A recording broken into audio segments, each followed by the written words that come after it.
Bapak Ibu Saudara, kita meneruskan studi kristalisasi, masih kitab Filipi.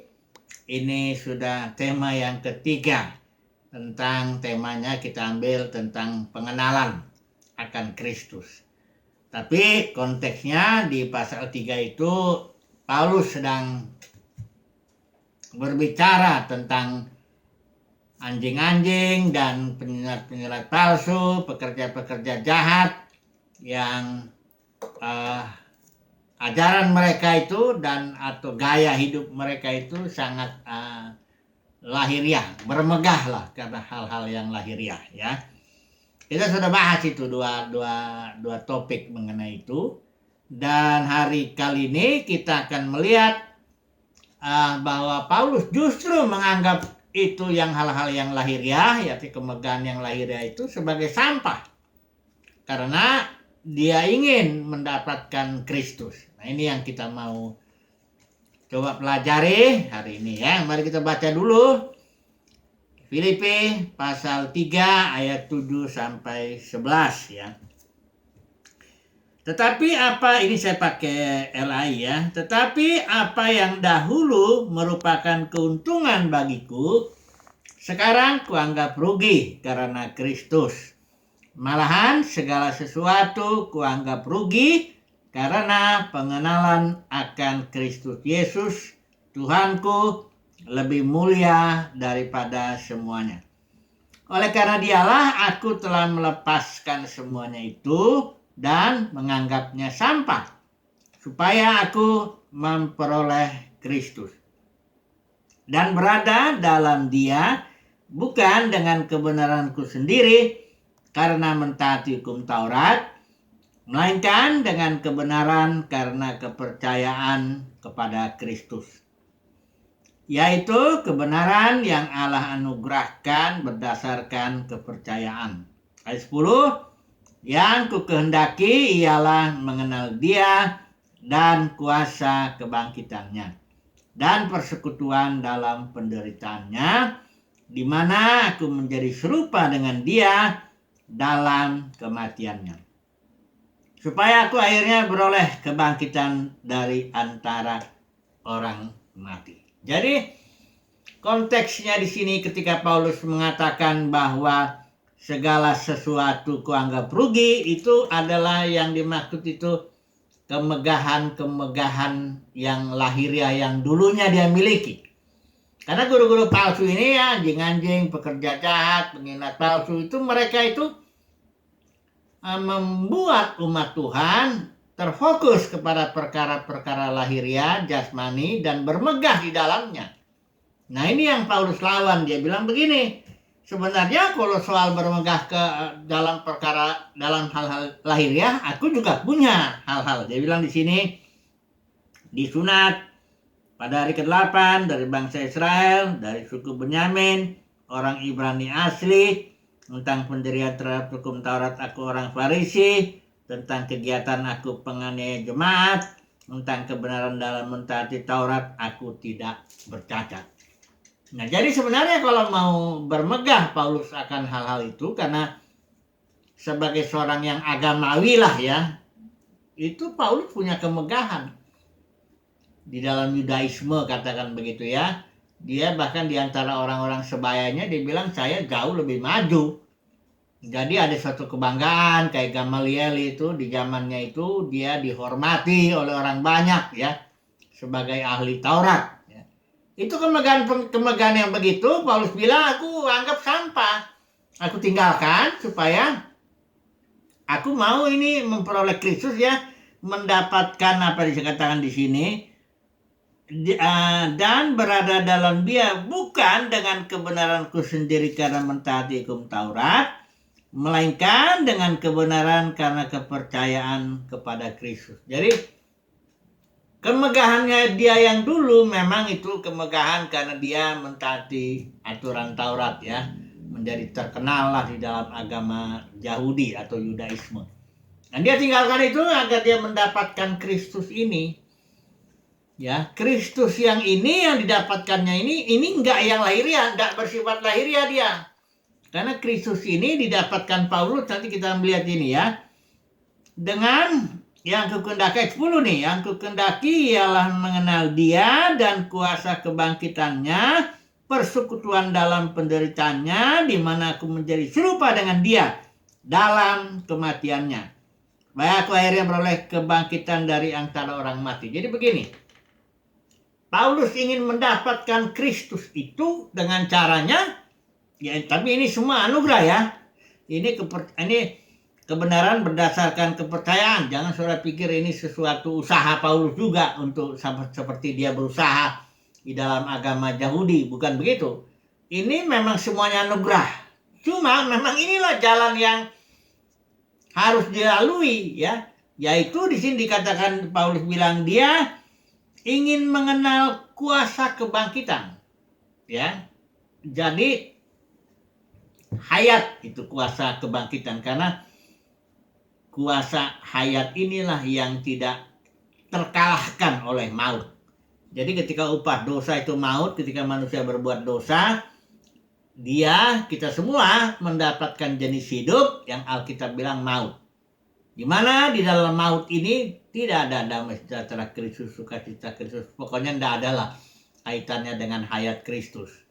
Dan kehidupan jenis maut ini dikuasai oleh iblis. Tapi jangan salah, kehidupan jenis maut ini yang dikuasai iblis juga bisa berbuat baik. Karena kita makan pohon pengetahuan yang baik dan yang jahat. Jadi inilah dia agama itu. Agama itu lahir di dunia ini karena manusia makan buah pohon pengetahuan yang baik dan yang jahat. Karena agama itu selalu ngajarin ini baik, ini jahat, ini baik, ini jahat, begitu ya. Nah ini ada kemegahan yang begini yang lahirnya Paulus, dia ingin merasakan kuasa kebangkitan Kristus itu, yaitu hayat.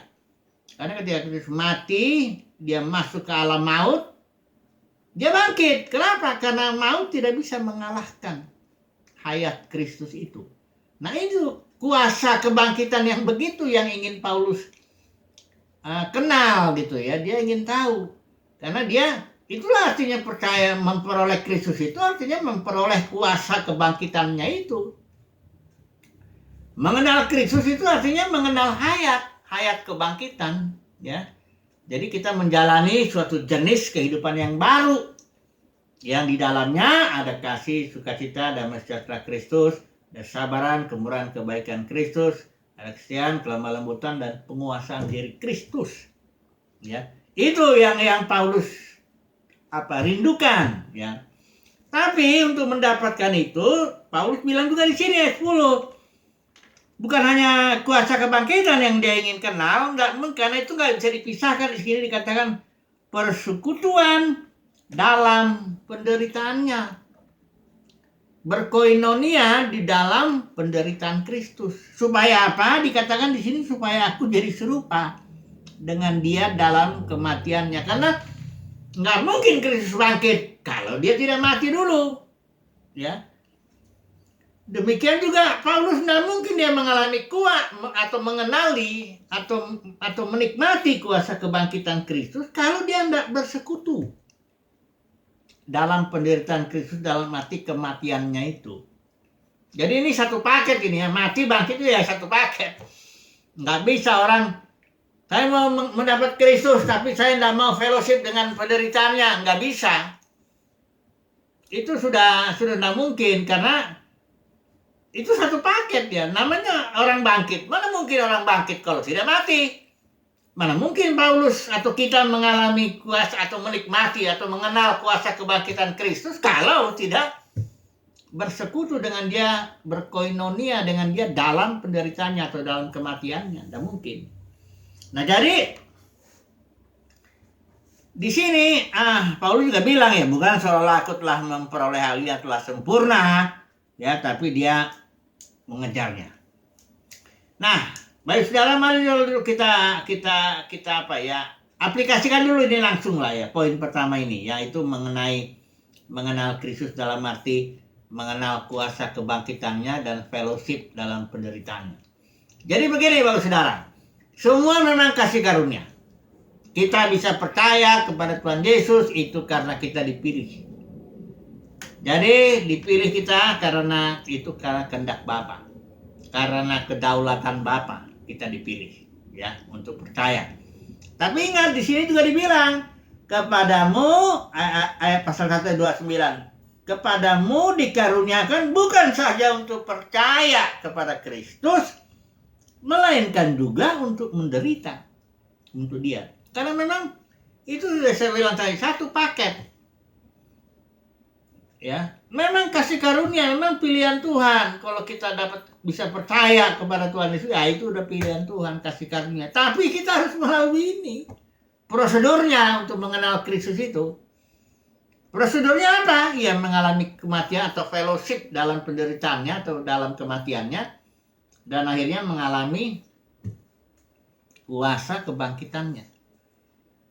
Jadi ada banyak orang bicara kasih karunia, udah harus mikul salib, nggak harus fellowship lah istilahnya dengan kematian, dengan penderitaannya. Ini nggak mungkin. Ya, mengalami Kristus atau hayat itu tanpa mengalami koinonia dengan penderitanya itu nggak mungkin. Itu sesuatu yang salah itu ya. Ya kita nggak cari penderitaan, nggak usah cari penderitaan. Yang penting pilihlah kehendak Bapa. Jalani aja sesuai dengan pimpinan Roh Kudus, pasti nanti datang sendiri. Karena kepada kita nggak hanya dikaruniai untuk percaya, atau kita benar-benar percayalah. Ya, benar-benar percaya, bertindaklah sesuai kepercayaan kita, pasti datang penderitaan itu, pasti datang. Ya, ini sesuai dengan pengalaman dalam kehidupan kita. Kalau kita percaya Kristus, karena ayat itu juga ada. Barang siapa yang mau hidup beribadah dalam Kristus Yesus, ya pasti mengalami aniaya. Jadi ini sesuatu yang artinya alamiah lah ya.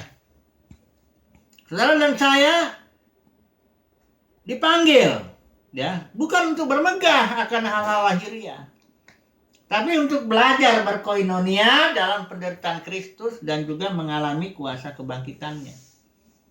Inilah yang hal-hal yang batiniah ya. Karena Kristusnya itu di dalam.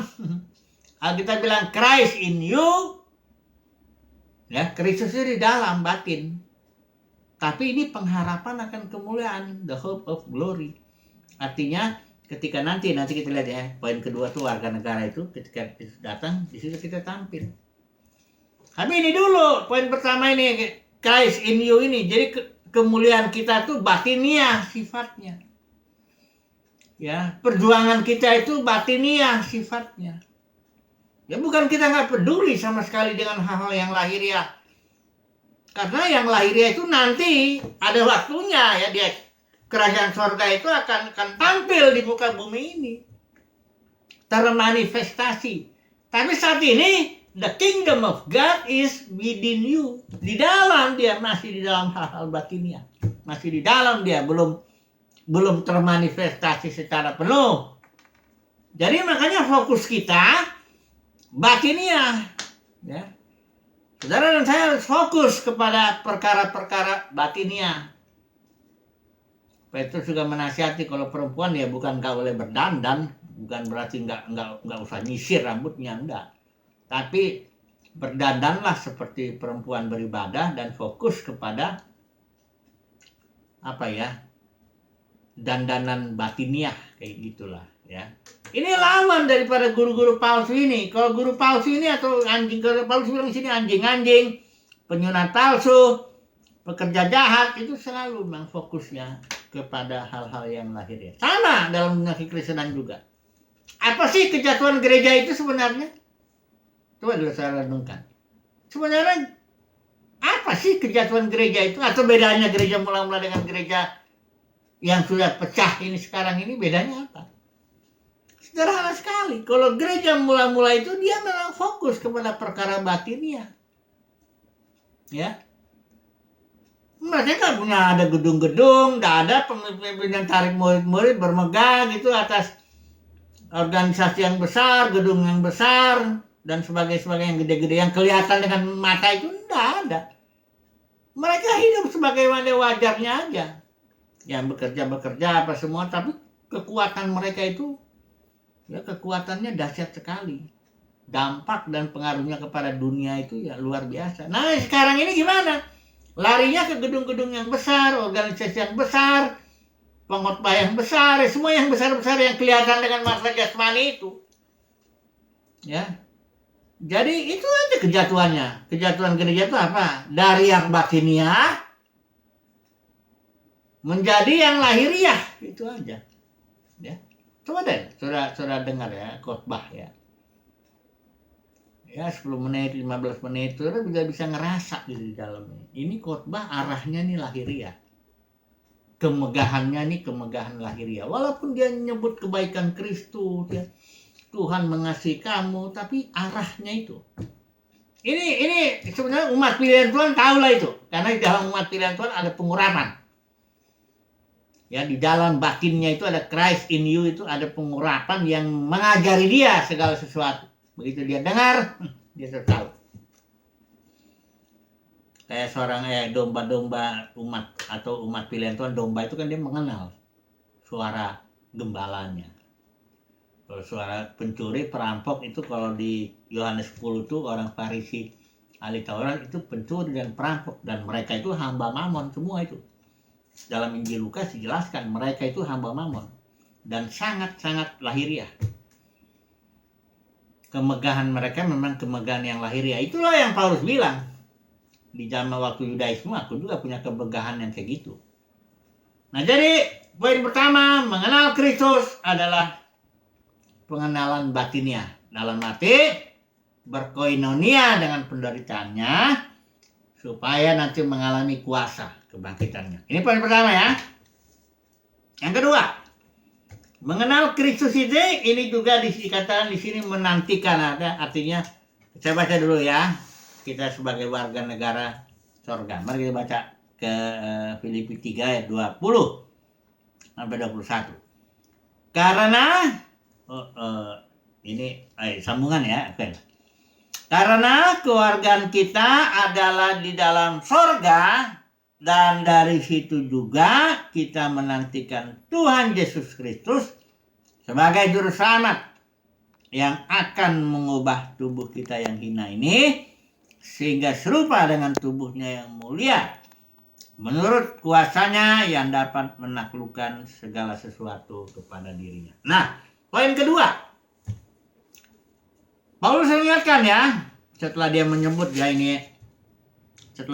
dalam banyak orang seteru salib Kristus, kesudahan mereka kebinasaan, Tuhan mereka adalah perut mereka, kemuliaan mereka ialah aib mereka, pikiran mereka kadang tertuju kepada perkara duniawi. Nah, kemudian Paulus mengingatkan kita, kewarganegaraan kita itu ada di dalam sorga. Kita warga negara daripada dimensi sorgawi itu. Kita sudah di dalam kerajaan sorga, atau kerajaan sorga di dalam kita. Kita warga negara.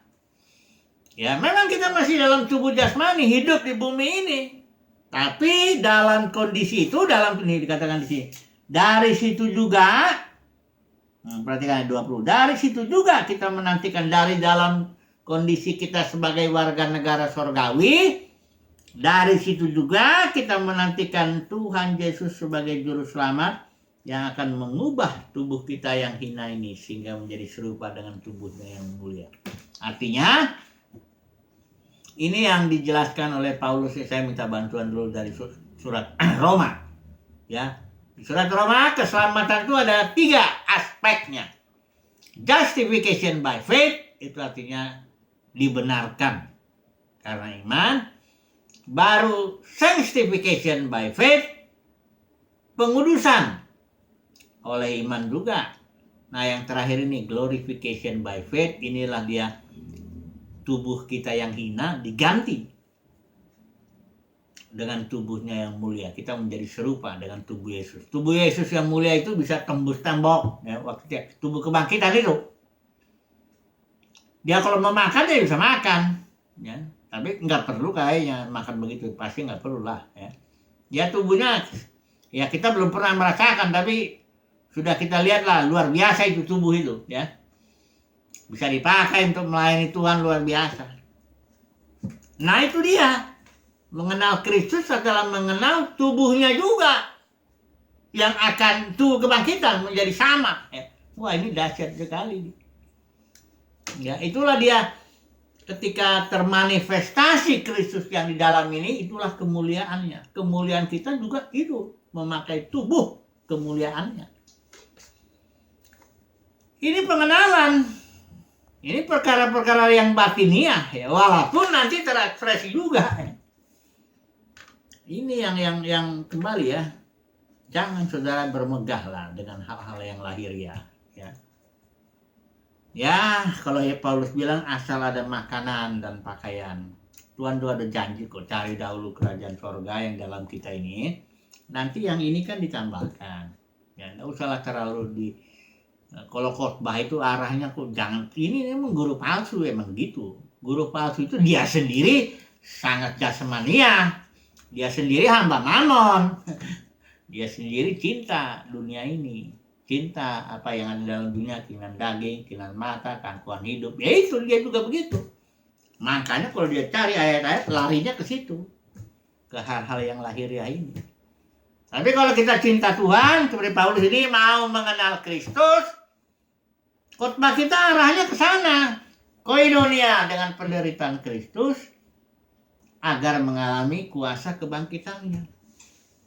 Ya, saya yakin umat pilihan Tuhan sudah karena ada pengurapan di dalam. Karena ini spirit ya. Karena lidah bisa manis. Saya kalau lihat pengkhotbah bisa mulut manis. Tapi nggak bisa ditipu. Ya, kita punya pengurapan di dalam, nggak bisa ditipu. Ini orang jelas cinta uang, ini orang jelas arahnya lahiriah, ini orang jelas cinta dunia, jelas itu, ya, nggak bisa ditipu. Ini spirit ya, ini menilai dalam roh gitulah kira-kira ya. Ya, saya yakin umat pilihan Tuhan tahu ini ya. Kemudian ini sebenarnya adalah mengenal Kristus ini, hidup adalah Kristus, mati adalah keuntungan. Ini poin terakhir ini. Ini adanya di pasal 1 ayat 21. Ya, ini kita cepat aja lihat terakhir kita baca ini. Karena bagiku hidup adalah Kristus dan mati adalah keuntungan. Ini kalau udah mengenal ya. Kalau orang fokusnya mengenal Kristus dalam hidup ini, ya memang hidup adalah Kristus. Mati adalah keuntungan, bukan berarti dia nggak tahan hidup di dunia, bukan. Karena Paulus bilang, kalau aku hidup di dunia, aku bekerja memberi buah. Ya, jadi Paulus bilang masih keuntungan itu bukan berarti dia udah nggak tahan hidup ini, udahlah bawalah aku Tuhan pulang. Nah, enggak gitu. Dia kalau hidup di dunia jelas bekerja memberi buah. Tapi di sini kalau saya mati bersama Kristus itu lebih bagus. Nah, dia kan bingung juga milih yang mana. Jangan saudara samakan ini dengan orang yang udah kecewa, putus asa dalam hidup ini. Terus ada yang kadang-kadang doanya rohani sekali, Bapa bawa aku pulang, padahal sebenarnya sangat egois dia itu, karena dia nggak tahan lagi hidup dengan tugas-tugas duniawinya. Paulus bukan begitu. Mengenal Kristus itu artinya bekerja, kalau memang Tuhan mau bekerja di bumi, ya menghasilkan buah. Tapi lebih bagus ya kalau mati, karena masuk dalam dimensi surgawi bersama dengan Kristus itu ya. Oke, ambil kesimpulannya lah. Ya, kesimpulannya beginilah. Pengenalan, kerinduan akan pengenalan Kristus itu bersifat batiniah. Orang yang memang fokus kepada yang batiniah, ya otomatis dia nggak bermegah dengan hal-hal lahiriah, dia akan anggap sampah. Nggak apa-apa lah dia kalau nggak ngebangga-banggain. Apa ya, kalau dalam dunia Kristenan tuh yang dibanggain ya gelar STT, sekolah tinggi teologi, gelarnya, jemaatnya, organisasinya, ya kan, kekayaannya, keterkenalannya, dan itu enggak itu. Yang penting saya mendapat Kristus. Oke lah, ini kesimpulannya, pengenalan akan Kristus adalah pengenalan yang batiniah. Dan karena kalau kita fokus kepada pengenalan akan Kristus, kita tidak bermegah dengan hal-hal yang lahir ya. Haleluya. Amin.